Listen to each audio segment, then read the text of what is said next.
ہم جانتے ہیں کہ یہ دنیا عارضی گھر ہے، ایک نہ ایک دن یہاں سے جانا ہے، اور موت اپنی تمام تر ہلاکت خیزیوں کے ساتھ ضرور آئے گی۔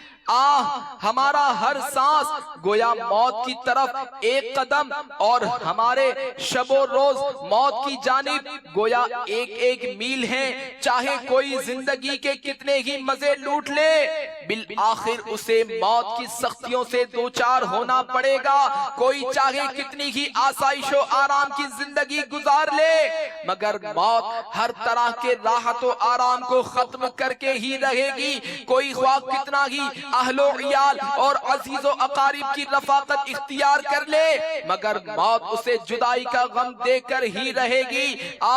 کتنے لوگ موت کے ہاتھوں ذلیل و رسوا ہو گئے، موت کے سامنے بڑے بڑے جوان مرد کو ہتھیار ڈالنے پڑے۔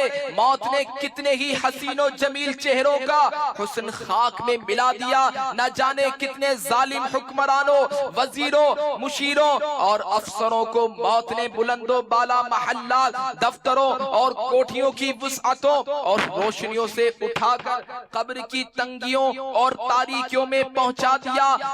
کئی ہنستے کھیلتے نوجوان جوانی کی بہاریں دیکھنے سے قبل ہی موت کا شکار ہو کر وحشتناک قبروں میں جا پہنچے۔ بھلے کوئی ہزار کلوں میں چھپ جائے، مگر موت اسے آ دبوچتی ہے۔ موت سے کوئی راہ فرار اختیار کر ہی نہیں سکتا۔